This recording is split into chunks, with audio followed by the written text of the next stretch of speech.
This is not just a hypothesis. This is a theory that is secured in physiology, biology. It is secured right across the mammalian kingdom. It is the most scientifically evidence-based theory in existence about dreaming. There's no other theory of dreaming that comes remotely near this in terms of being a credible theory, which you'll see in a moment when we look at it. Now, before we leave the expectation theory of dreaming, do bear in mind that dreams are metaphorical, they're symbolical. That means that ordinarily anything you see in a dream is standing for something else. But there are exceptions, and these exceptions prove the rule. If you see a dead person in a dream, they are themselves not a substitute. The reason being that in reality they're a corpse and you're seeing them alive, so there is a substitute there. So dead people can appear for that reason as themselves in dreams. Another exception to this rule is if you sense somebody's presence rather than actually seeing them, they are themselves. What you perceptually see is what gets replaced. So if you have a friend with you, they can still be your friend, provided you're not looking at them direct. They won't be replaced.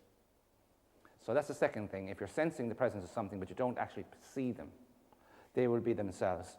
And the third exception to this rule is sometimes it's a part of the person's body that is turned into a metaphor rather than their whole identity. An example of that was the nurse who told me about her mother having a heart attack.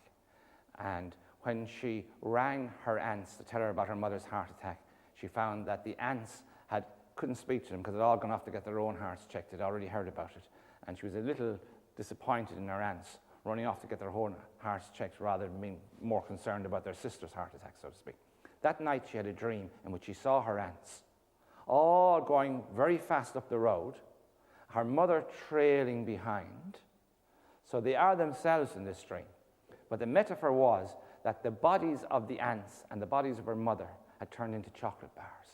And her mother was her favorite chocolate, which was a bag of Maltesers. And the other aunts were various things, Mars bars and all the rest of it.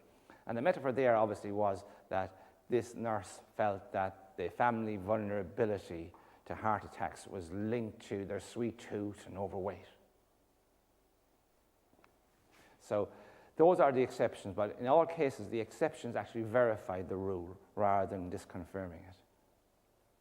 So that's the idea, the way the symbolism works in dreams.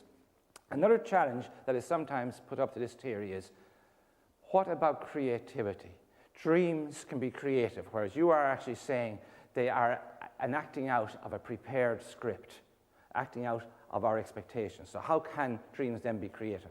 And the answer is, if you look at instances of where creativity occurs in dreams, the dream is still always a metaphor for an unacted out expectation. An example of this would be the famous dream of the inventor Howe, who invented the mechanical sewing machine. Elias Howe lived here in London, and he was working trying to invent a machine that could do stitching automatically. But his problem was that when he put the needle into the machine, it kept wobbling all over the place, so he couldn't get a straight line with the machine. And if you are a professional inventor, you'll go through periods where you've got a lot of money and periods of no money, depending on how your inventions are going. He was at this stage going through a period where he had no money, and his creditors had come knocking on his door, banging on his door, and he didn't want to open it, demanding money or they were going to bankrupt him. That night, Elias Howe had a dream, and in the dream, he was in the jungle, darkest jungle, and he was surrounded by savages with spears, and they had him up against this tree, and they were surrounding him with spears, and they were about to stab him to death.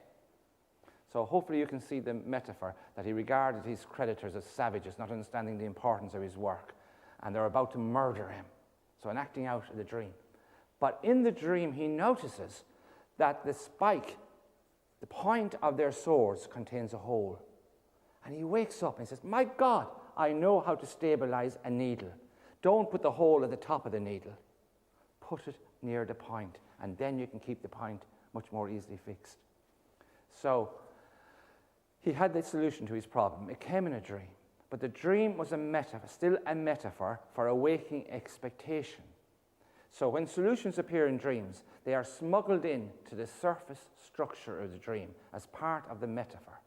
The dream is still the acting out of an unfulfilled expectation. And we can explain how that comes about as well, because there's a very well-known phenomenon in psychological research called the Poitzl effect. And that is, if you show somebody an image really fast on a machine called a tahistoscope, they'll actually see that so fast that the conscious mind doesn't register it. They'll have a dream that night in which that image will appear.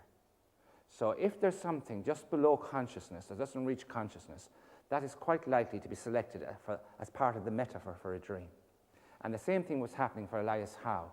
His creative mind had worked out the solution to the problem of the needle. But in order to get the solution, you have to go back into the REM state. You have to go for a walk in the park and relax and go into your right neocortex, and the inspiration comes. But he hadn't had the opportunity that day, as a result of stress, to get sufficiently relaxed enough for the solution to come in, be popped in from the creative unconscious via going into a relaxed trance state. So that is just like the Poetzel effect. The solution is below consciousness, and so it gets incorporated as part of the symbolism of a dream, without any way invalidating the fact that the dream is still the acting out of an emotional expectation. Can you understand that? So yes, it's perfectly possible that dreams can inspire solutions, but that in no way invalidates the expectation theory of dreaming.